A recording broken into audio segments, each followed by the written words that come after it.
ঠিক আছে, মানে স্থলভাগ জলভাগের তুলনায় তাড়াতাড়ি উষ্ণ হয়ে যায়, কারণ স্থলভাগ উষ্ণতা তাড়াতাড়ি শোষণ করে নেয়। ঠিক আছে, স্থলভাগের ওপরের হালকা বায়ু উষ্ণ হচ্ছে, জলভাগ থেকে ঠান্ডা বায়ু আসছে, যার কারণে একটা মনোরম বায়ু আমরা উপলব্ধি করতে পারি যখন সমুদ্রের ধারে থাকি। কিন্তু এখানে কি বলেছে, সূর্যাস্তের পরে এবার কি হবে, আরেকবার হচ্ছে স্থলবায়ু ঠান্ডা হচ্ছে, জলবায়ু গরম হচ্ছে, এটা আলাদা পরিবেশের সৃষ্টি করছে। তো সেটা এখানে বলেছে, এই আলাদা রকম পরিবেশ, এই আলাদা রকম পরিবেশের কারণে, আলাদা রকম উষ্ণতা এবং চাপের কারণে এবার কিসের সৃষ্টি হচ্ছে, মৌসুমী বায়ু। ক্রান্তীয় অঞ্চলের ঘূর্ণবাদ বিধ্বংসী প্রকৃতির হয়, মানে ক্রান্তীয় অঞ্চলে যে ঝড়ের সৃষ্টি হয় তা বিধ্বংসী প্রকৃতির হয়, মানে সবকিছু তছনছ করে দেয়।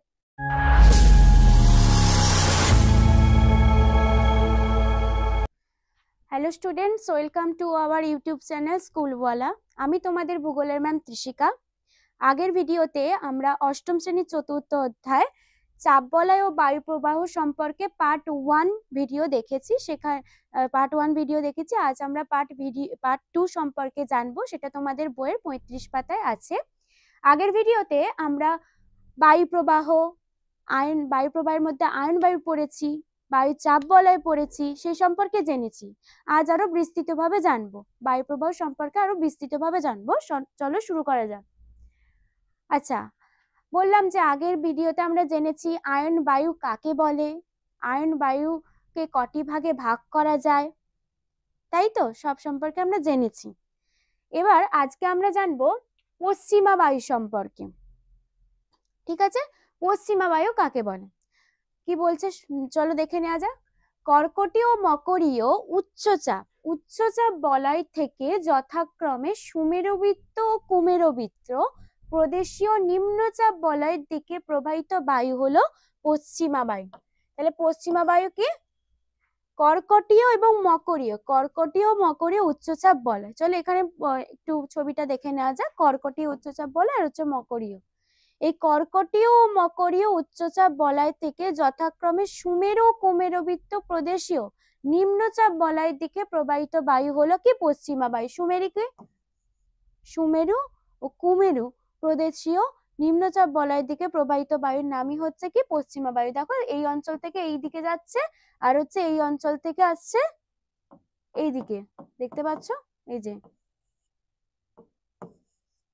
এটি না, এটা সুমেরু অঞ্চল, এটা কুমেরু উচ্চচাপ অঞ্চল। এটি হচ্ছে সুমেরুবৃত্ত প্রদেশীয় নিম্নচাপ যুক্ত অঞ্চল, আর এটা হচ্ছে কুমেরুবৃত্ত প্রদেশীয় নিম্নচাপ যুক্ত অঞ্চল। তাহলে কি বলেছে, যে কর্কটীয় এবং মকরীয় উচ্চচাপ বলয় থেকে সুমেরুবৃত্ত এবং কুমেরুবৃত্ত প্রদেশীয় নিম্নচাপ বলয়ের দিকে, মানে কি, এই কর্কটীয় উচ্চচাপ বলয়, এখান থেকে যে বায়ু প্রবাহিত হয় সুমেরুবৃত্ত প্রদেশীয় নিম্নচাপ বলয়ের দিকে, এবং এটা হচ্ছে মকরীয় উচ্চচাপ বলয়, সেই মকরীয় উচ্চচাপ বলয়ের থেকে যে বায়ু কুমেরুবৃত্ত প্রদেশীয় নিম্নচাপ বলয়ের দিকে প্রবাহিত হয় তাকে আমরা বলবো পশ্চিমা বায়ু। আচ্ছা, পশ্চিম দিক থেকে চলাচল করে বলে এই বায়ুর নাম পশ্চিমা বায়ু। পশ্চিম দিক থেকে চলাচল করে বলে এই বায়ুর নাম কি, পশ্চিমা বায়ু। আচ্ছা, সাধারণত এই বায়ু আয়ন বায়ুর তুলনায় কিছুটা অনিয়মিত। আমরা সেখানে জেনেছিলাম আগের ভিডিওতে যে আয়ন বায়ু হচ্ছে এমন একটি বায়ু যে নিয়মিতভাবে প্রবাহিত হয়, অনিয়ন্ত্রিত নয়।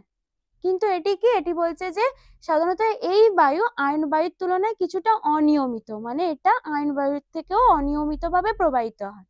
ঠিক আছে। আচ্ছা, উত্তর ও দক্ষিণ গোলার্ধে 35 ডিগ্রি থেকে 60 ডিগ্রি অক্ষরেখার মধ্যবর্তী অঞ্চলে পশ্চিমা বায়ু প্রবাহিত হয়। এই যে দেখো 35 থেকে 60 ডিগ্রি, দেখো এই যে এই অঞ্চলটার কথাই বলছে, দেখো 35 থেকে 60 ডিগ্রি, এই যে 30 থেকে 60 বলেছে, মানে 35 থেকে 60 ডিগ্রির মধ্যবর্তী অঞ্চল, 35 থেকে 60 ডিগ্রির মধ্যবর্তী অঞ্চলে এই বায়ু প্রবাহিত হতে দেখা যায়। চলো নেক্সট বলছে উত্তর গোলার্ধে এই বায়ু কর্কটীয় উচ্চচাপ বলয় থেকে সুমেরুবর্তী প্রদেশীয় নিম্নচাপ বলয়ের দিকে প্রবাহিত হবার সময় ফেরেলের সূত্র, আমরা আগের ভিডিওতে ফেরেলের সূত্র সম্পর্কে জেনেছি যে বায়ু কিভাবে প্রবাহিত হয়। বায়ু হচ্ছে ফেরেলের সূত্রে কি ছিল, যে বায়ু উত্তর গোলার্ধে প্রবাহিত হবার সময় ডান দিকে বেঁকে প্রবাহিত হবে, আর দক্ষিণ গোলার্ধে হচ্ছে কি বাম দিকে বেঁকে প্রবাহিত হবে। এই সূত্রটা তোমাদের মাথায় রাখতে হবে। কিন্তু কি বলেছে, ফেরেলের সূত্র অনুসারে ডান দিকে বেঁকে এবং দক্ষিণ পশ্চিম দিক থেকে প্রবাহিত হয়। ঠিক আছে, এই বায়ুর নাম দক্ষিণ পশ্চিমা বায়ু। তাহলে দক্ষিণ পশ্চিম পশ্চিমা বায়ু কি বলছে? উত্তর গোলার্ধে এই বায়ু মানে কি? পশ্চিমা বায়ু কর্কটীয় উচ্চচাপ বলয় থেকে সুমেরুবৃত্ত প্রদেশীয় নিম্নচাপ বলয়ের দিকে প্রবাহিত হবার সময় ফেরেলের সূত্র অনুসারে হচ্ছে ডান দিকে বেঁকে দক্ষিণ পশ্চিম দিক দিয়ে প্রবাহিত হয়। ডান দিকে বাঁকার পর দক্ষিণ পশ্চিম দিকে প্রবাহিত হয়। তাই এই বায়ুর নাম হচ্ছে কি? দক্ষিণ পশ্চিম পশ্চিমা বায়ু। ঠিক আছে, দক্ষিণ গোলার্ধে পশ্চিমা বায়ু মকরীয় উচ্চচাপ বলয় থেকে কুমেরুবৃত্ত প্রদেশীয় নিম্নচাপ বলয়ের দিকে প্রবাহিত হয়। আচ্ছা, ফেরেলের সূত্র অনুসারে কি? বাম দিকে বেঁকে প্রবাহিত হয়। বুঝতে পেরেছো? এবার কি? উত্তর গোলার্ধে পশ্চিমা বায়ুর গতিবেগ দক্ষিণ গোলার্ধের তুলনায় কম হয়। তাহলে কোথায় গতিবেগের কম হয়? উত্তর গোলার্ধের পশ্চিমা বায়ুর গতিবেগ দক্ষিণ গোলার্ধের তুলনায় কম হয়। ঠিক আছে, মানে এ থেকে তুমি কি কেন কম হয় একটু বলতে পারবে? আগের ভিডিওতে দেখেছি যে দেশের যদি পরিমাণ বেশি থাকে তাহলে সেখানে বাড়ি ঘর গাছপালা ইত্যাদিতে আঘাত পেয়ে বায়ুর গতিবেগ কমে যায়। তাহলে এ থেকে বুঝতেই পারছো যে কেন তাদের গতিবেগ কম হচ্ছে, কেন তাদের গতিবেগ বেশি হচ্ছে। ঠিক আছে, আচ্ছা, পশ্চিমা বায়ু আমরা জানছি। পশ্চিমা বায়ুকে আবার বিভিন্ন ভাবে ভাগ করা যেতে পারে। যেমন দেখো, বহুরূপী পশ্চিমা। বহুরূপী পশ্চিমা ওনার মধ্যে গর্জনশীল, একে আবার 4টে ভাগে ভাগ করা যায়। এটা বিশেষভাবে বলা হয়েছে কি? গর্জনশীল 40। আর গর্জনশীল 40 আছে। প্রথমত 50 আছে। আর হচ্ছে তীক্ষ্ণ চিৎকারকারী পশ্চিমা। এরা হচ্ছে যে বহুরূপী পশ্চিমার এটি ভাগ। গর্জনশীল 40 কি বলছে? 40 ডিগ্রি দক্ষিণ অক্ষরেখা বরাবর পশ্চিম থেকে পূর্বে সশব্দে প্রবাহিত হলো পশ্চিমা বায়ু হচ্ছে গর্জনশীল 40। ঠিক আছে, আর কি? ক্রোধমত 50 কি বলছে? 50 ডিগ্রি দক্ষিণ অক্ষরেখা বরাবর প্রচন্ড গতিতে প্রবাহিত উন্মত্ত বায়ু হচ্ছে কি?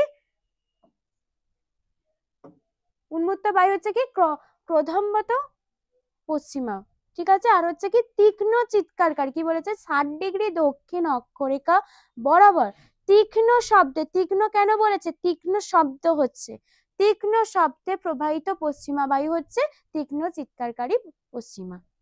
ঠিক আছে, তাহলে আমরা কি 3টে পেলাম? একটা হচ্ছে গর্জনশীল 40, ক্রোধমত পশ্চিমা, আর হচ্ছে তীক্ষ্ণ চিৎকারকারী।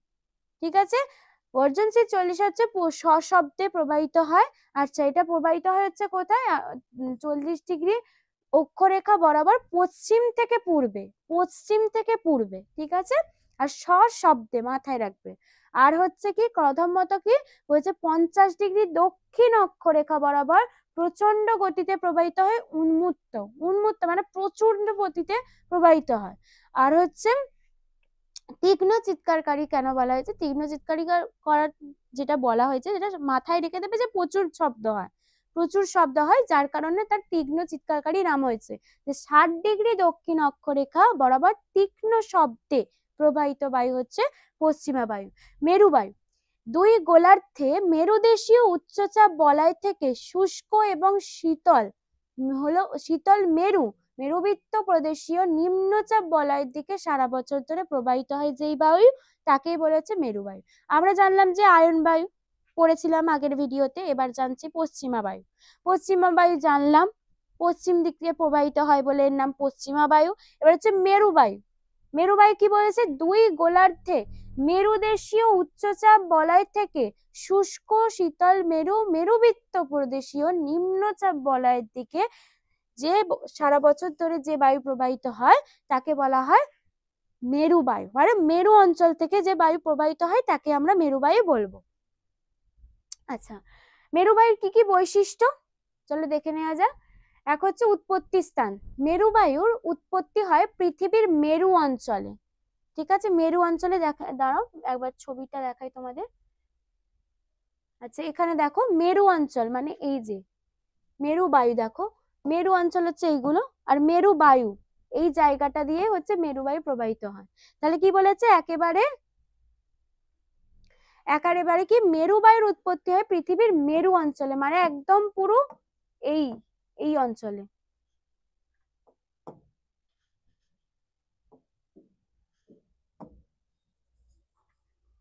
ধরো এখানে আমি যদি একটা গোল আঁকি তোমাদের বোঝার সুবিধার জন্য, এই যে পুরো মেরু, মেরু মানেই বুঝতে পারছো পুরো মেরু প্রান্ত যে জায়গাটা, এই অঞ্চলটাই যে বায়ু প্রবাহিত হয় তাকে আমরা বলবো মেরু বায়ু, সোজা কথায় বলতে গেলে।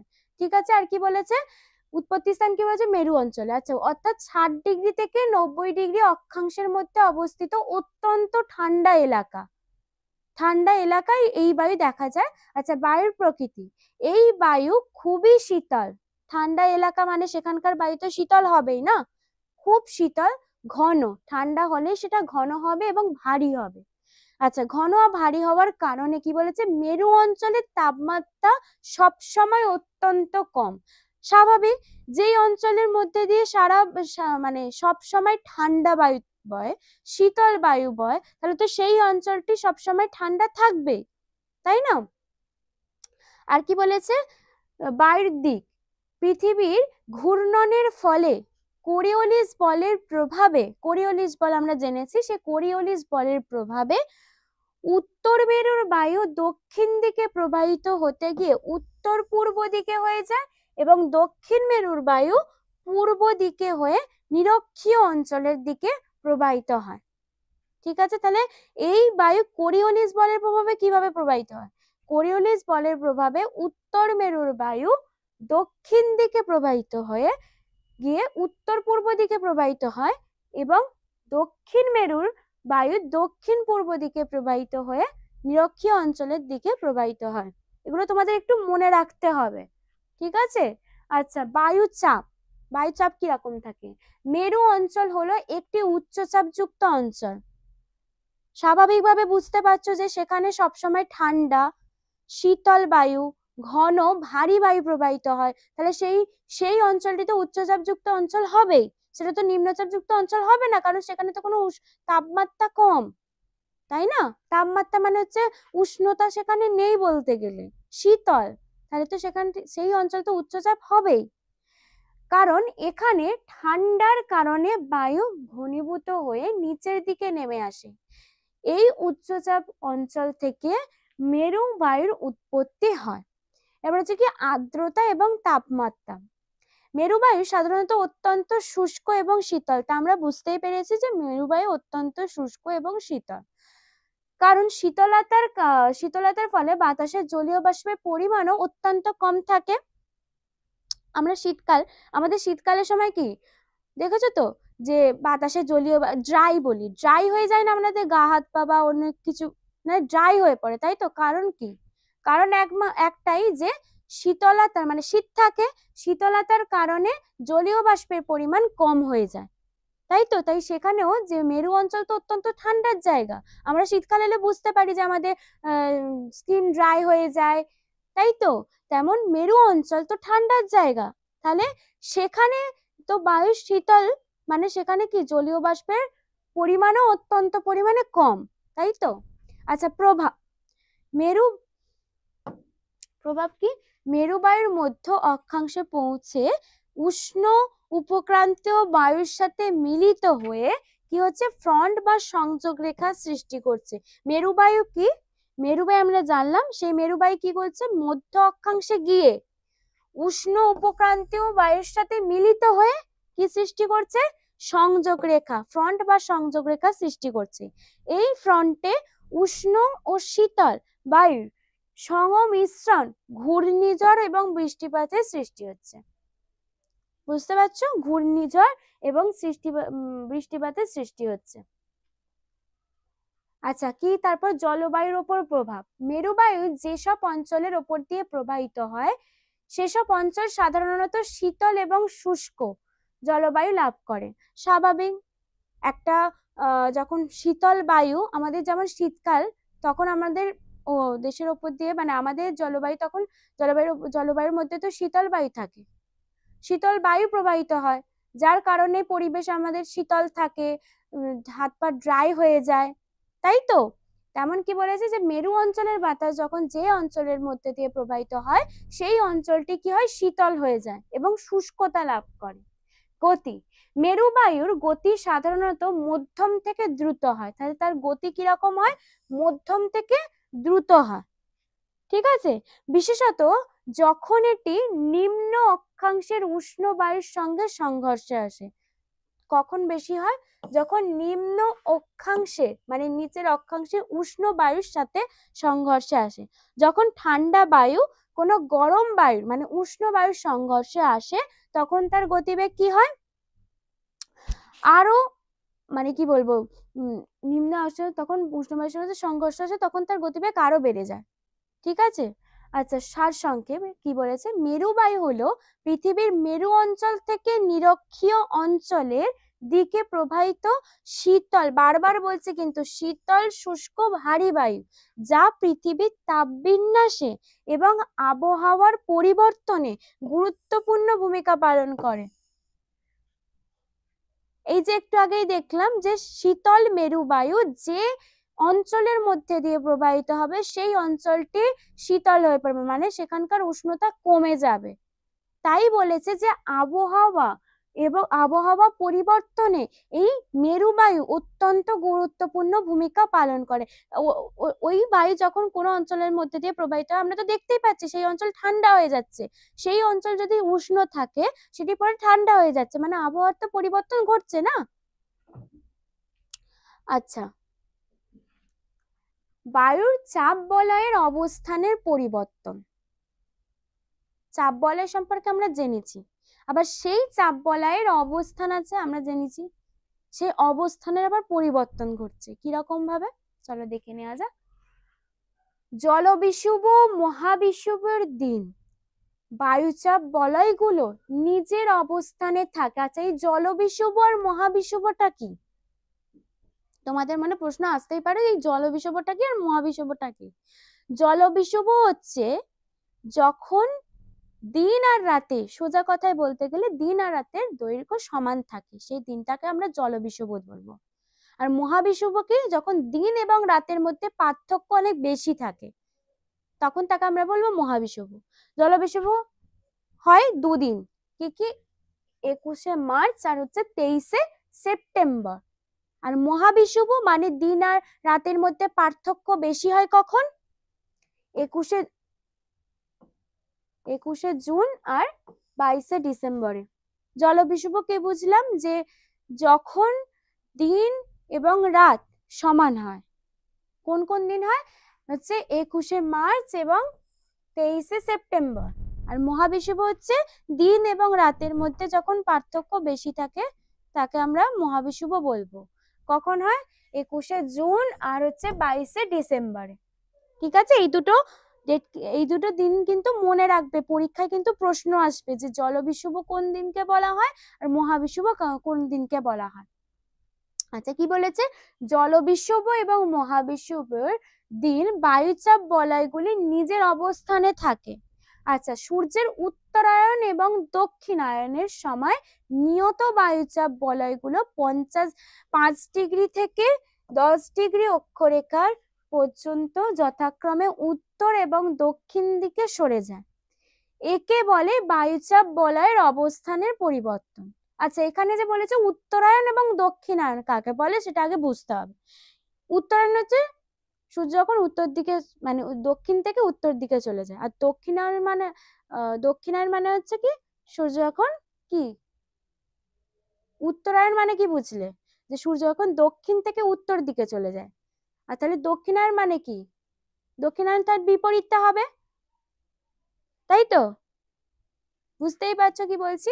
সূর্য যখন দক্ষিণ থেকে উত্তর দিকে চলে যায় তখন তাকে বলা হয় উত্তরায়ণ, আর সূর্য যখন উত্তর থেকে দক্ষিণের দিকে চলে যায় তখন আমরা তাকে বলবো দক্ষিণায়ন। ঠিক আছে। আচ্ছা, কি বলেছে? যে উত্তরায়ণ এবং দক্ষিণায়নের সময় নিয়ত বায়ুচাপ বলয়গুলি 5 ডিগ্রি থেকে 10 ডিগ্রি অক্ষরেখা পর্যন্ত যথাক্রমে উত্তর ও দক্ষিণ দিকে সরে যায়। একেই বায়ুচাপ বলয়ের অবস্থান বলা হয়। এখানে দেখো ছবিটা, যে দক্ষিণায়নের সময় কি বলেছে? 5 ডিগ্রি থেকে 10 ডিগ্রি অক্ষরেখা উত্তর এবং দক্ষিণে সরে যায়, মানে 5 ডিগ্রি থেকে 10 ডিগ্রি দেখো উত্তরে সরে যায় এবং দক্ষিণে সরে যায়। মানে কি সরে যাওয়া মানেই কি? তার যে চাপ বলয়টা আমরা যে আছে দেখতে জানি, সেটা থেকে সরে যাওয়া মানে কি? তার পরিবর্তন ঘটছে। তাই এটাকেই বলা হচ্ছে কি? বায়ুচাপ বলয়ের অবস্থানের পরিবর্তন, মানে কি সে যে অবস্থানে ছিল সূর্যের উত্তরায়ণ এবং দক্ষিণায়নের সময়, মানে জলবিষুব এবং মহাবিষুবের দিন তো তারা ঠিকঠাক অবস্থায় ছিল, কিন্তু সূর্যের উত্তরায়ণ এবং দক্ষিণায়নের সময় বায়ুচাপ বলয়গুলি 5 থেকে 10 ডিগ্রি অক্ষরেখা পর্যন্ত যথাক্রমে উত্তর দিকে সরে আবার দক্ষিণ দিকে সরে, মানে কি তার তো অবস্থানের পরিবর্তন হচ্ছে, তাই তো। কর্কট ক্রান্তির দিন 21শে জুন এবং মকর ক্রান্তির দিন 22শে ডিসেম্বর সূর্যরশ্মি যথাক্রমে কর্কট ক্রান্তি রেখা ও মকর ক্রান্তির রেখার ওপর লম্বভাবে পড়ে। এই ডেটগুলো তোমাদের মনে রাখতে হবে, পরীক্ষায় প্রশ্ন আসে, এই ডেটগুলো তোমাদের জেনে রাখতে হবে, ঠিক আছে।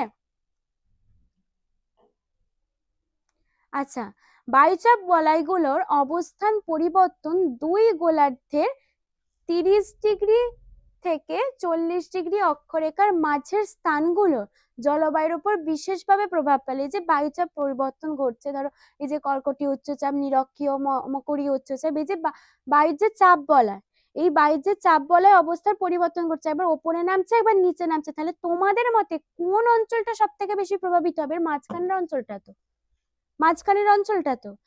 বায়ুচাপ বলয়গুলো আবার ওপরে উঠছে নিচে নামছে, তাহলে মাঝখানের অঞ্চলটা তো বেশিভাবে প্রভাবিত হবে। এখানে তাই বলেছে বায়ুচাপ বলয়গুলি অবস্থান পরিবর্তনে দুই গোলার্ধের 30 ডিগ্রি থেকে 40 ডিগ্রি 30 ডিগ্রি থেকে 40 ডিগ্রির মাঝে স্থানগুলি জলবায়ুর ওপর বিশেষ প্রভাব ফেলে, ঠিক আছে। এই অঞ্চলগুলো গ্রীষ্মকালে আয়নবায়ু আর শীতকালে পশ্চিমা বায়ুর দ্বারা বিশেষভাবে প্রবাহিত হয়। মাঝখানের অঞ্চলটা বিশেষভাবে প্রভাব ফেলবে, সেই প্রভাব ফেলার মধ্যে বলেছে কি গ্রীষ্মকালে আয়ন বায়ু এবং শীতকালে পশ্চিমা বায়ুর দ্বারা বিশেষভাবে প্রভাবিত হয় বায়ুচাপ বলয়ের পরিবর্তনের কারণে। এবার কি বলছে, বায়ুচাপ বলয়ের অবস্থান পরিবর্তন কি করে সহজ করে, মানে কি করে বুঝবো আমরা? আমরা তো জানলাম যে পরিবর্তন ঘটছে, উত্তরায়ণ দক্ষিণায়নের সময় পরিবর্তন ঘটছে, তাহলে আমরা কি করে বুঝবো? কি বলেছে দেখো, সূর্যের উত্তরায়ণের সময় কর্কটীয় উচ্চচাপ বলয়টি উত্তর দিকে সরে যায়, ফলে গ্রীষ্মকালে স্থলভাগ থেকে আগত উত্তর পূর্ব আয়ন বায়ুর প্রভাবে ভূমধ্য সাগরের সন্নিহিত মানে কাছে, ভূমধ্য সাগরের কাছের দেশগুলিতে বৃষ্টিপাত হয় না, ঠিক আছে। কি বলেছে, সূর্যের উত্তরায়ণের সময় কর্কটীয় উচ্চচাপ বলয়টি, বলছে সূর্য যখন উত্তরায়ণ হয় মানে সূর্য যখন উত্তর দিকে চলে যায়, তখন কি বলেছে কর্কটীয় যে উচ্চচাপ বলয়টি আছে সেটা কি আরো উত্তর দিকে সরে যায়, উত্তর দিকে সরে যায়, যার ফলে কি হয় গ্রীষ্মকালে স্থলভাগ থেকে আগত উত্তর পূর্ব আয়ন বায়ুর প্রভাবে গ্রীষ্মকালে স্থলভাগ থেকে যে বায়ু আসে সেই উত্তর পূর্ব আয়ন বায়ুর প্রভাবে ভূমধ্য সাগরের যে দেশগুলি সন্নিহিত দেশগুলি সেগুলো কি হচ্ছে বৃষ্টিপাত প্রায় হয়ই না, ঠিক আছে। আবার কি বলেছে, আবার সূর্যের দক্ষিণায়নের সময় কর্কটীয় উচ্চচাপ বলয়টি দক্ষিণ দিকে সরে যায়, আবার দক্ষিণায়নের সময় হচ্ছে কর্কটীয় উচ্চচাপ বলয়টি দক্ষিণ দিকে নেমে যায়, ঠিক আছে। নেমে যাওয়ার ফলে ভূমধ্য সাগরের যে উপকূলবর্তী অঞ্চল দক্ষিণ পশ্চিম পশ্চিমা বায়ু প্রবাহিত হয়, দক্ষিণ পশ্চিম পশ্চিমা বায়ু প্রবাহিত হয়, যার ফলে শীতকালে এই অংশ জলভাগের উপর দিয়ে বয়ে আসা দক্ষিণ পশ্চিম পশ্চিমা বায়ু যথেষ্ট পরিমাণে বৃষ্টিপাত ঘটায়। মানে আমরা দেখতে পাচ্ছি সোজা কথায় বলতে গেলে সূর্যের উত্তরায়ণের সময় কর্কটীয় উচ্চচাপ যে বলয় তার হচ্ছে উত্তর দিকে সরে যায়, যার কারণে কি হয় স্থলভাগ থেকে আসে উত্তর পূর্ব আয়ন বায়ু, স্থলভাগ থেকে আসে কি উত্তর পূর্ব আয়ন বায়ু, সে কি করে ভূমধ্য সাগরীয় যে দেশ, মানে এই যে ভূমধ্য সাগরীয় যে অঞ্চল তার সন্নিহিত দেশগুলোকে কি করে বৃষ্টিপাত ঘটায়, ঠিক আছে। আগত যে উত্তর পূর্ব আয়ন বায়ু সেই ভূমধ্য সাগরীয় অঞ্চলের দিকে আসে এবং সেখানে বৃষ্টিপাত ঘটায়, কিন্তু দক্ষিণায়নের সময় কি হয় কর্কটীয় যে উচ্চচাপ বলয়টি দক্ষিণ দিকে সরে যায়, মানে দক্ষিণ দিকে সরে যায়, যার কারণে কি হয় উপকূলবর্তী অঞ্চলে দক্ষিণ পশ্চিম পশ্চিমা বায়ুর প্রভাবে কি হয় শীতকালে এই অংশে জলভাগের উপর দিয়ে আসা দক্ষিণ পশ্চিম পশ্চিমা বায়ুর প্রভাবে যথেষ্ট পরিমাণে বৃষ্টিপাত ঘটে, তখন কি হয় ভূমধ্যসাগরীয় অঞ্চলে প্রচুর পরিমাণে বৃষ্টিপাত ঘটায় কে? দক্ষিণ পশ্চিম পশ্চিমা বায়ু। ঠিক আছে।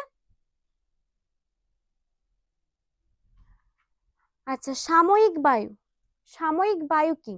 সাময়িক, নাম শুনেই বুঝতে পারছো যে সাময়িক বায়ুটা তাহলে কি হবে, তাই না? সাময়িক বায়ু মানে হচ্ছে যে দিন বা রাতের একটা নির্দিষ্ট সময়ে প্রবাহিত হয়। সাময়িক, ঠিক আছে। কি বলেছে? বছরের একটা নির্দিষ্ট ঋতুতে কিংবা দিন ও রাতের একটা নির্দিষ্ট সময়ে, বারবার বলছি নির্দিষ্ট সময় প্রবাহিত বায়ু হলো সাময়িক বায়ু।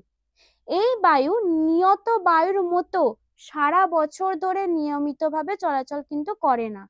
ঠিক আছে, এই বায়ু কিন্তু নিয়ত বায়ুর মতো সারা বছর নিয়মিতভাবে চলাচল করে না। নিয়ত বায়ু হচ্ছে একমাত্র বায়ু যে সারা বছর নিয়মিতভাবে চলাচল করতে পারে, কিন্তু এই বায়ু কিন্তু চলাচল করে না। এই বায়ু একটি নির্দিষ্ট সময়ে প্রবাহিত হলেও এই বায়ু কিন্তু নিয়মিতভাবে চলাচল করে না। কি বলেছে? বিকেল সন্ধ্যের দিকে সমুদ্র বা নদীর ধারের আবহাওয়া বেশ আরামদায়ক হয়। তোমরা দেখেছো যে কখনো ধরো ঘুরতে গেছো সমুদ্রের ধারে, বিকেল বেলা হলে বেশি মনোরম বাতাস পাও নাকি দুপুর বেলা? দুপুর বেলা নয় তো, বিকেল বেলা। কি বলেছে? কেন? বিকেল সন্ধ্যের দিকে সমুদ্র বা নদীর ধারে আবহাওয়া বেশ আরামদায়ক হয়, বেশ ভালো লাগে, মনোরম হয়।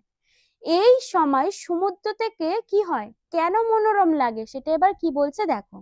এই সময় সমুদ্র থেকে স্থলভাগের দিকে ঠান্ডা বাতাস বয়, এই বাতাসই হলো সমুদ্র বায়ু। তাহলে এখানে আরেকটি বায়ু আমরা জানলাম কি? সমুদ্র বায়ু। সমুদ্র বায়ু কি? সমুদ্রের ধারে বসো তোমরা ঘুরতে গেলে, তখন যে আরামদায়ক একটা বাতাস, কি ভালো লাগছে সমুদ্রের ধারে। কেন? কিসের জন্য? তখন কি হয়, সমুদ্র থেকে স্থলভাগের দিকে ঠান্ডা বাতাস প্রবাহিত হচ্ছে, যে মনোরম যে বাতাসটা তোমরা উপলব্ধি করতে পারো সেটা হচ্ছে সমুদ্র থেকে আসে, সমুদ্র থেকে স্থলভাগের দিকে আসে। তাই এই বাতাসের নাম হচ্ছে কি? সমুদ্র বায়ু। আর স্থলভাগ ও জলভাগের উপরের বায়ুর মধ্যে তাপমাত্রা চাপের পার্থক্য এই বায়ুর উৎপত্তির কারণেই হয়। বুঝছো? স্থলভাগ এবং জলভাগ, স্থলভাগে একটা তাপমাত্রা হয়ে যায়, জলভাগের একটা তাপমাত্রা হয়ে যায়। এই তাপমাত্রা একমাত্র এই সমুদ্র বায়ুর কারণেই হয়ে থাকে। ঠিক আছে। এবার দেখো, দিনের বেলা সূর্যের তাপ শোষণ করে স্থলভাগ, এখানে একটা পাশে ছবি দেখে দেয়া আছে, দেখো সমুদ্র বায়ু সম্পর্কে আমরা জানলাম কি সেটা এবার দেখে নাও ছবির দ্বারা। যে দেখো এখানে একটা সমুদ্র বা নদী, এখানে বসতি মানে স্থলভাগ।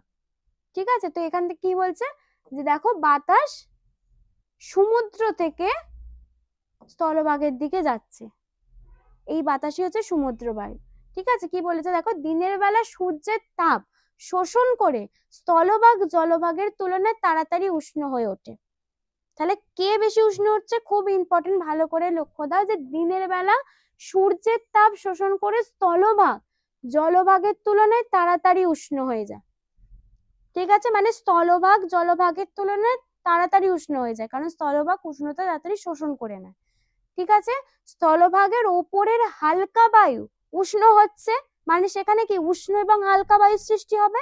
সেই উষ্ণ এবং হালকা বায়ু প্রসারিত হয়ে উপরে উঠে গেলে, উষ্ণ বায়ু কি হয়, উপরের দিকে ওঠে তো না নিচের দিকে নামে? উপরের দিকে ওঠে, নিচ থেকে উপরের দিকে ওঠে। সেই উষ্ণ এবং হালকা বায়ু উপরের দিকে উঠে সেখানে নিম্নচাপের সৃষ্টি হয়। উষ্ণ আছে মানে সেখানে নিম্নচাপের সৃষ্টি হচ্ছে। অপরদিকে সমুদ্রের জল স্থলভাগের তুলনায় শীতল থাকায় সেখানে বাতাস তুলনামূলক উচ্চচাপের সৃষ্টি করছে। বুঝতে পারছো? দিনের বেলায় হচ্ছে স্থলভাগ তাড়াতাড়ি গরম হয়ে যায় জলভাগের থেকে, সেই জন্য কি হয়, সে তাড়াতাড়ি উষ্ণ হয়ে ওঠে। আর উষ্ণ হলে সেখানে কি বায়ু থাকবে? উষ্ণ এবং হালকা বায়ু। সে কি করবে? উপর দিকে উঠতে থাকবে। যত উপর দিকে উঠতে থাকবে সেই অঞ্চলটা নিম্নচাপ অঞ্চলের সৃষ্টি হবে, সেখানে উষ্ণ বায়ু বিরাজ করছে, বায়ু উপর নিচ থেকে উপরের দিকে উঠছে, তাহলে সেখানে নিম্নচাপ অঞ্চলের সৃষ্টি করবে, সেই নিম্নচাপ অঞ্চলের সৃষ্টি করছে। কিন্তু জলভাগে কিন্তু তখন উচ্চচাপ অঞ্চলের সৃষ্টি হবে, কারণ জলভাগ তো কম উষ্ণ হচ্ছে, স্থলভাগের তুলনায় তো কম উষ্ণ হচ্ছে, তাই না? দেখো তোমাদের একটা ছবি দেখাচ্ছি, এই যে সমুদ্র বায়ু, দেখো এখানে হচ্ছে শীতল বায়ু, এখানে হচ্ছে উষ্ণ বায়ু, রোদ পড়ছে, তাই এই স্থলভাগ সব থেকে বেশি পরিমাণে উষ্ণ হচ্ছে, উষ্ণ হলো, সেই বায়ু কি উপরের দিকে উঠতে থাকছে, দেখো ক্রমাগত উপরের দিকে উঠতে থাকছে তো, হ্যাঁ উপরের দিকে উঠছে। কিন্তু জলভাগে কি, জলভাগে হচ্ছে তোমার শীতল, তখন জলভাগে তখন ঠান্ডা শীতল বায়ু, সে বেশি উষ্ণ হয়নি, তখন কিন্তু শীতল বায়ু কি হচ্ছে, নিচের দিকে নেমে আসছে, তো অর্থাৎ উচ্চচাপ অঞ্চলের সৃষ্টি করছে। ফলে দিনের বেলা থেকে দিনের বেলায় সমুদ্র থেকে স্থলভাগের দিকে অপেক্ষাকৃত শীতল আরামদায়ক বায়ু, সমুদ্র বায়ু প্রবাহিত হয়।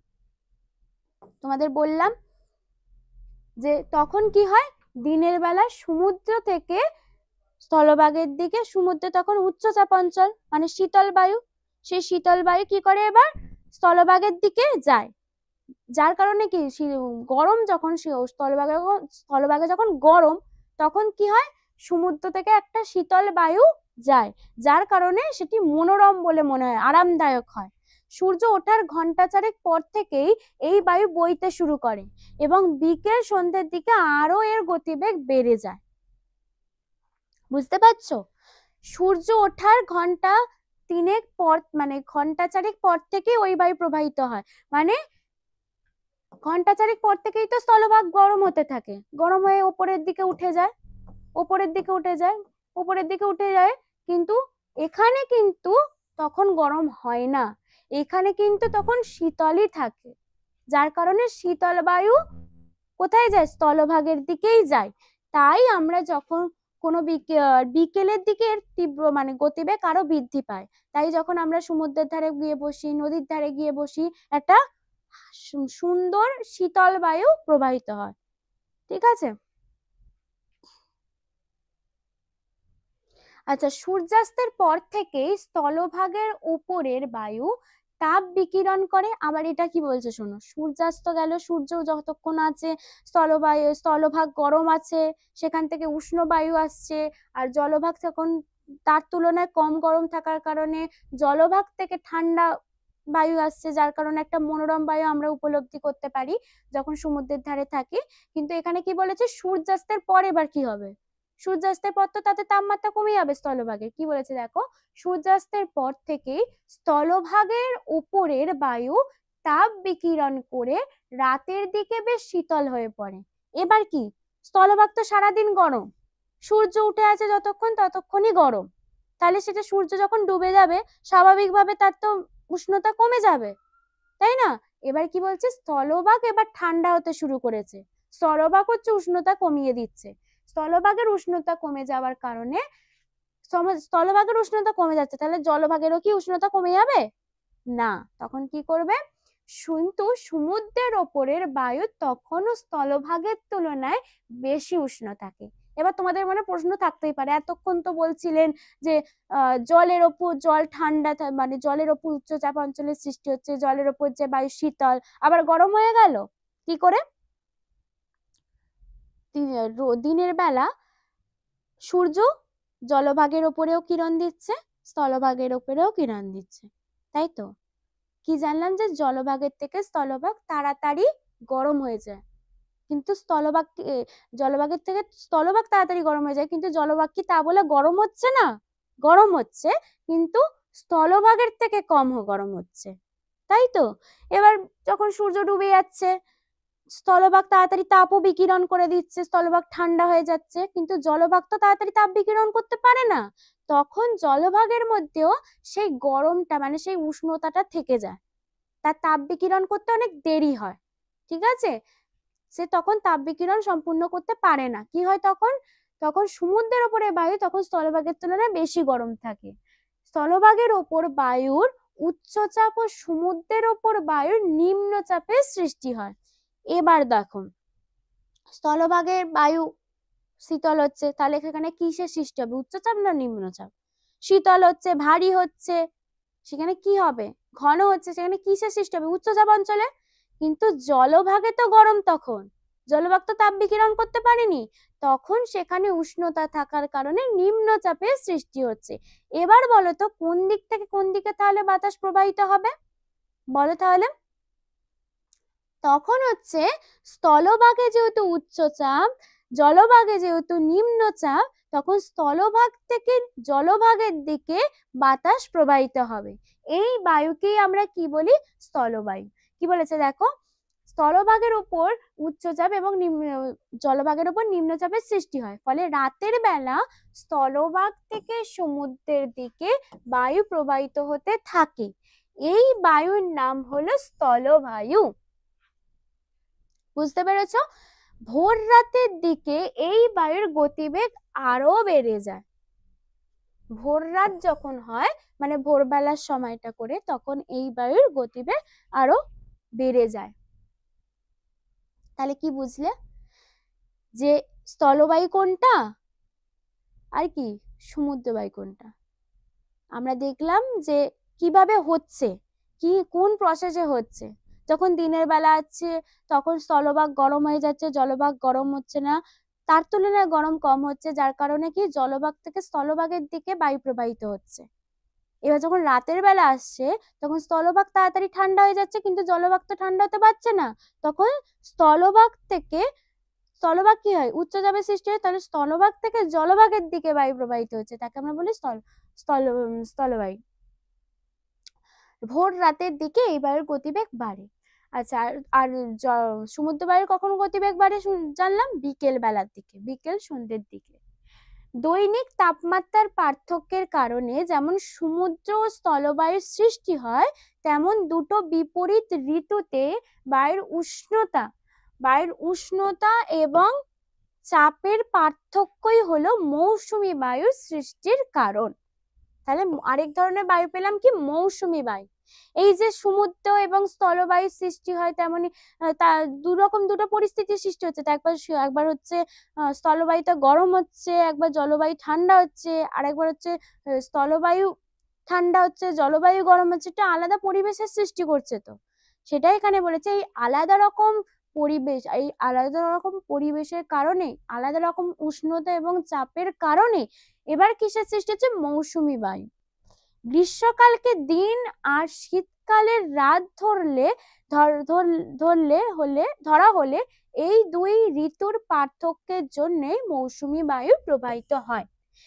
এই বায়ুকে সমুদ্র বায়ু, স্থলবায়ু বৃহৎ সংস্করণ বলা হয়। তাহলে কি, সমুদ্র বায়ু এবং স্থলবায়ু, এদের দুজনের চাপের পার্থক্য, মানে এদের দুজনের কারণে যে চাপের পার্থক্য হচ্ছে, তাপমাত্রার পার্থক্য হচ্ছে, এর কারণেই কিন্তু সৃষ্টি হচ্ছে মৌসুমী বায়ু। তাই মৌসুমী বায়ুকে সমুদ্র বায়ু এবং স্থলবায়ুর বৃহৎ সংস্করণ বলা হয়।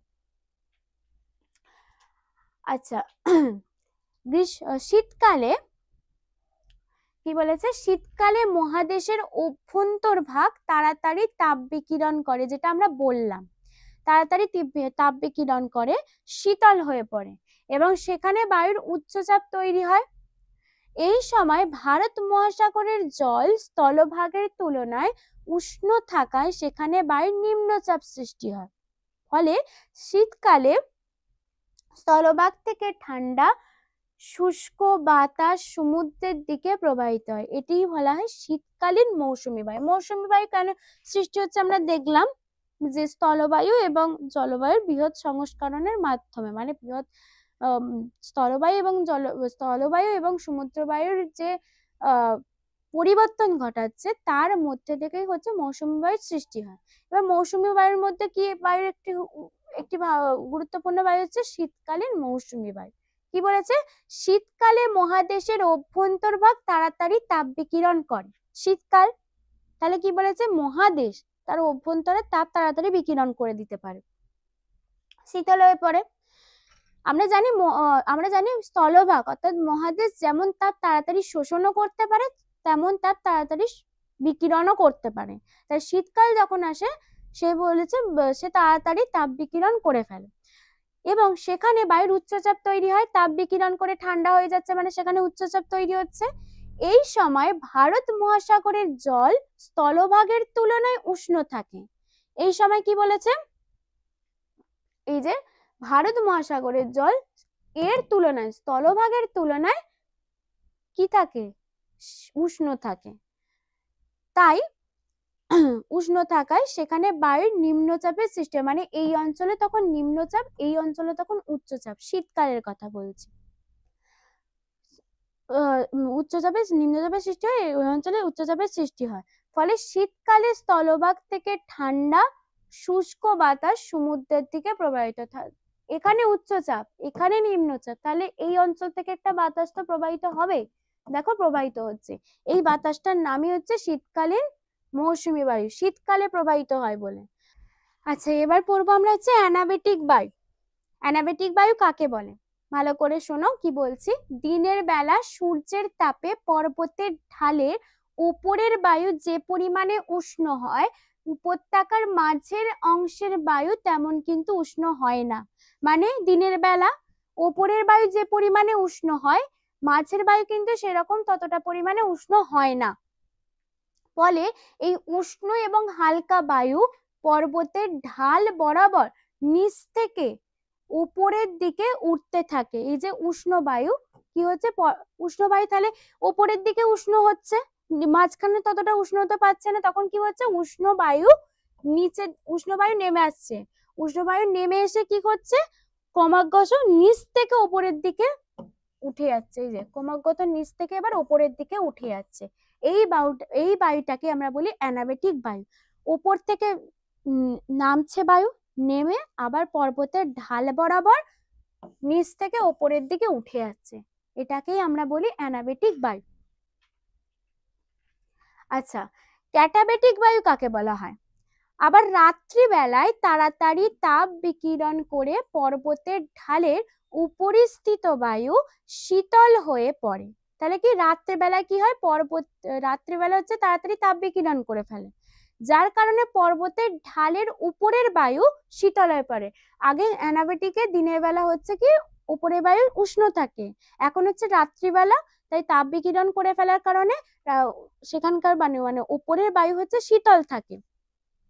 এই উচ্চচাপের ভারী বায়ু পর্বতের ঢাল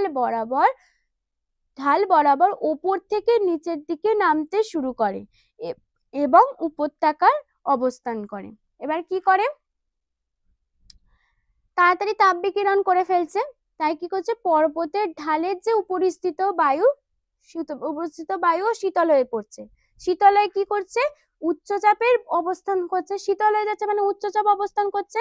উচ্চচাপের সেই ভারী বায়ু পর্বতের ঢাল বরাবর, উচ্চচাপের সেই ভারী বায়ু কি করছে, পর্বতের ঢাল বরাবর নিচের দিকে নামতে শুরু করে। মানে শীতকালে তাপ বিকিরণ করে ফেলছে, মানে এখানে সমস্ত কি বায়ু বইছে, শীতল বায়ু বইছে, ভালো করে বুঝবে, শীতল বায়ু বইছে। এবার সেই শীতল বায়ু কি করবে, ক্রমশ পর্বতের গা বরাবর নিচের দিকে নেমে আসে। এই বায়ুকেই বলা হয় হচ্ছে ক্যাটাবেটিক বায়ু। আচ্ছা, আকস্মিক বায়ু কি, পৃথিবী পৃষ্ঠের স্বল্প পরিসর স্থানে, স্বল্প মানে অল্প, স্বল্প পরিসর স্থানে চাপের পার্থক্যের কারণে হঠাৎ করে অনিয়মিতভাবে প্রবাহিত বায়ু হলোই হচ্ছে আকস্মিক বায়ু। নাম শুনেই বুঝতে পারছো, আকস্মিক মানে হঠাৎ হঠাৎ, অনিয়মিত। ঠিক আছে, বলছে পৃথিবী পৃষ্ঠের স্বল্প স্থানে স্বল্প পরিসরে কি চাপের পার্থক্যের কারণে হঠাৎ করে অনিয়মিতভাবে যে বায়ু প্রবাহিত হয় তাকে আমরা বলি আকস্মিক বায়ু। কোনো অল্প পরিসর জায়গায় বায়ুর চাপ হঠাৎ কমে গেলে কেন্দ্রে নিম্নচাপের সৃষ্টি হয়, ঠিক আছে, এবং বাইরের দিকে তুলনামূলক উচ্চচাপ থাকে। এই অবস্থায় উচ্চচাপ অঞ্চল থেকে বায়ু ওই নিম্নচাপ কেন্দ্রের দিকে প্রবল গতিতে কুণ্ডলাকার পাক খেয়ে ছুটে আসে। দেখো এখানে একটা আমি ছবি দেখাচ্ছি, এখানে বলেছে কি কেন্দ্রে নিম্নচাপের সৃষ্টি হচ্ছে আর বাইরে হচ্ছে উচ্চচাপের সৃষ্টি হচ্ছে, ঠিক আছে, মানে বাইরে বায়ুর চাপ বেশি, কেন্দ্রে হচ্ছে বায়ুর চাপ কম। কেন্দ্রে হচ্ছে উষ্ণ বায়ু বিরাজমান আর বাইরের দিকে হচ্ছে উচ্চ বায়ু মানে শীতল বায়ু বিরাজমান। যার কারণে কি বলেছে যে উচ্চচাপ অঞ্চল থেকে দেখো দ্রুত গতিতে বায়ু হচ্ছে কি নিম্নচাপ অঞ্চলের দিকে যাচ্ছে। দেখতে পাচ্ছি তো নিম্নচাপ অঞ্চলের দিকে প্রবল গতিতে কুণ্ডালাকার পাক খেতে খেতে যাচ্ছে, মানে ছুটে আসে, একেই আমরা বলি ঘূর্ণবাত। ঠিক আছে, এবার হচ্ছে কি যে উত্তর গোলার্ধে এই বায়ু মানে উত্তর গোলার্ধে যে বায়ু যায় ওই বায়ু ঘড়ির কাঁটার বিপরীতে এবং দক্ষিণ গোলার্ধে ঘড়ির কাঁটার দিকে প্রবাহিত হয়। দেখো আকস্মিক বায়ু কি হয় যে উত্তর গোলার্ধে দেখো ঘড়ির কাঁটার দিকে, ঘড়ির কাঁটা এরম ভাবে ঘোরো, তোকে ঘড়ির কাঁটার কি দিকে না বিপরীতে, ঘড়ির কাঁটার দিকে না বিপরীতে, দেখো ঘড়ির কাঁটার বিপরীতে, আর দক্ষিণ গোলার্ধে ঘড়ির কাঁটার দিকে, তাহলে এটা উত্তর গোলার্ধের বিপরীতে প্রবাহিত হবে, তাই তো। ঘড়ি এই দিক দিয়ে যায়, ঘড়ির কাঁটা কি এরকম ভাবে চলে না, কিন্তু উত্তর গোলার্ধে এই বায়ু প্রবাহিত হয় ঠিক উল্টো ভাবে, মানে দেখো তোমরা দেখতে পাচ্ছ, এই দেখো উল্টো ভাবে প্রবাহিত হচ্ছে। ঠিক আছে, কিন্তু দক্ষিণ গোলার্ধে কি দেখলাম, ঘড়ির কাঁটার দিকে, এই যে দেখো ঘড়ির কাঁটার দিকেই প্রবাহিত হচ্ছে। খুব ইম্পর্টেন্ট, হ্যাঁ, এখানে পড়তে পারে যে উত্তর গোলার্ধে এই বায়ু কোন দিকে প্রবাহিত হয় এবং দক্ষিণ গোলার্ধে এই বায়ু কোন দিকে প্রবাহিত হয়। ঘূর্ণবাতের প্রভাবে বায়ুর গতিবেগ বেড়ে ঘন্টায় প্রায় 160 কিমি পর্যন্ত পৌঁছায়। বা অনেক অনেক গতিবেগ, মানে ওনার ঘন্টায় প্রায় 160 কিমি বেগে পৌঁছায়, মানে কত বেগে প্রবাহিত হয়। ক্রান্তীয় নাতিশীতোষ্ণ অঞ্চলে ঘূর্ণবাত সৃষ্টি হতে দেখা যায়। ঘূর্ণবাতটা কি তোমরা হয়তো বুঝতে নাও পারো, ঘূর্ণবাত ঝড়, জানো তো, ঝড়ের সৃষ্টি হয়। ঠিক আছে, ওগুলো এক একটা ঘূর্ণবাতের সৃষ্টি হয় কোথায় বেশি সৃষ্টি হয়, ক্রান্তীয় এবং নাতিশীতোষ্ণ অঞ্চলে। ক্রান্তীয় অঞ্চলের ঘূর্ণবাত বিধ্বংসী প্রকৃতির হয়, মানে ক্রান্তীয় অঞ্চলে যে ঝড়ের সৃষ্টি হয় তা বিধ্বংসী প্রকৃতির হয়, মানে সবকিছু তছনছ করে দেয়। ঠিক আছে, এর প্রভাবে ভীষণ ঝড় বৃষ্টি হয়। এই যে বললাম না, ঘূর্ণবাতের কারণেই কিন্তু ঝড় বৃষ্টির সৃষ্টি হয়। ঘূর্ণবাতের ফলে, ঘূর্ণবাত মানে ঝড় বলতে কি, ঘূর্ণবাতের ফলেই কিন্তু ঝড়ের সৃষ্টি হয়। ঘূর্ণবাত একটা প্রক্রিয়া বলতে পারো। নাতিশীতোষ্ণ ঘূর্ণবাত ধ্বংস করার ক্ষমতার তুলনায় অনেকটাই কম, মানে ক্রান্তীয় অঞ্চলে যে ঘূর্ণবাতের সৃষ্টি হয় তার ক্ষমতা নাতিশীতোষ্ণ অঞ্চলে যে ঘূর্ণবাতের সৃষ্টি হয় তার থেকে অনেক বেশি। মানে ক্রান্তীয় অঞ্চলে যে ঘূর্ণবাত সৃষ্টি হয় তার এতটাই ক্ষমতা যে সমস্ত কিছু তছনছ করে দিতে পারে, কিন্তু নাতিশীতোষ্ণ কিন্তু ক্ষমতা আছে কিন্তু তার থেকে কম। এর প্রভাবেই দীর্ঘ সময় ধরে হালকা ঝিরিঝিরি বৃষ্টিপাত লক্ষ্য করা যায়। কোনো জায়গায় বায়ুর উষ্ণতা হঠাৎ করে কমে গেলে বায়ুর চাপ বেড়ে যায়। ঠিক আছে, তখন কেন্দ্রে থাকে উচ্চচাপ আর বাইরের দিকে থাকে নিম্নচাপ। এবার দেখো বিপরীত অবস্থানের সৃষ্টি হচ্ছে, এবার কেন্দ্রে উচ্চচাপের সৃষ্টি হচ্ছে আর বাইরের দিকে সৃষ্টি হচ্ছে নিম্নচাপ। ঠিক আছে, তখন কি হয়, কেন্দ্রে থাকা উচ্চচাপ আর বাইরের দিকে সৃষ্টি হয় নিম্নচাপ। এই অবস্থায় বায়ু কেন্দ্র থেকে বাইরের দিকে বেরিয়ে যায়, যেহেতু ঘূর্ণবাতের সম্পূর্ণ বিপরীত তাই এর নাম প্রতীপ ঘূর্ণপাত। তাহলে যে ঘূর্ণপাতে আমরা দেখলাম কি যে কেন্দ্রে থাকে নিম্নচাপ আর বাইরে থাকে উচ্চচাপ, আর প্রতীপ ঘূর্ণপাত মানে কি ঠিক তার বিপরীত অবস্থান, কেন্দ্রে থেকে উচ্চচাপ আর বাইরে থাকে নিম্নচাপ। অর্থাৎ কেন্দ্র থেকে, দেখো ছবিটা দেখো, কেন্দ্র থেকে বাতাস বাইরের দিকে বেরিয়ে যাচ্ছে। সাধারণত উচ্চ অক্ষাংশে এই প্রতীপ ঘূর্ণবাতের সৃষ্টি হয়। ক্রান্তীয় অঞ্চলে সৃষ্টি হয় ঘূর্ণবাত, আর প্রতীপ ঘূর্ণবাত কোথায় সৃষ্টি হয়, উচ্চ অক্ষাংশে। প্রতীপ ঘূর্ণবাতের বায়ুর গতিবেগ ঘূর্ণবাতের তুলনায় অনেকটা কম, মানে ঘূর্ণবাত হচ্ছে বিধ্বংসী প্রকৃতি, তার থেকে প্রতীপ ঘূর্ণবাতের তুলনা, মানে ঘূর্ণবাতের গতিবেগ অনেকটাই কম। প্রতীপ ঘূর্ণবাত সাধারণত মেঘমুক্ত শুষ্ক রোদ ঝলমলে আবহাওয়া নির্দেশ করে, মানে প্রতীপ ঘূর্ণবাতে সেরকম ভাবে প্রতীপ ঘূর্ণবাত সেরকম ভাবে বিধ্বংসী প্রকৃতির না। তোমরা আজকে জানলে, অনেক কিছু জানলে যে পশ্চিমা বায়ু কাকে বলে, আচ্ছা, তারপর হচ্ছে যে বায়ুর চাপ বলয়ের যে পরিবর্তন হয়, ঘূর্ণবাত কাকে বলে, ঘূর্ণবাত কোন অঞ্চলে সৃষ্টি হয়, সেই সম্পর্কে তোমাদের একটু কিছু প্রশ্ন দেয়া আছে। যেমন দেখো, ক্যাটাবেটিক বায়ু কাকে বলে জানলে।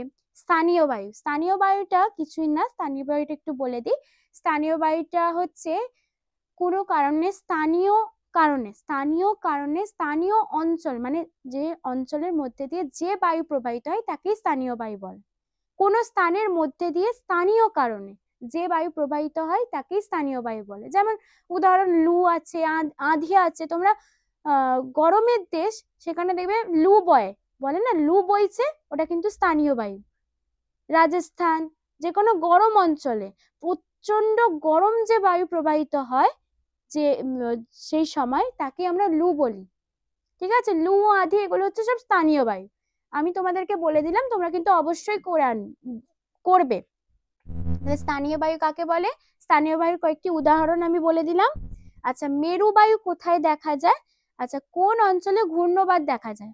অবশ্যই তোমরা এগুলো করে আনবে। আর তোমাদের যদি আমার পড়ানো ভালো লেগে থাকে, ভিডিওটা লাইক করো, চ্যানেলটি সাবস্ক্রাইব করো। আর অনেক অনেক ধন্যবাদ এই ভিডিওটা দেখার জন্য।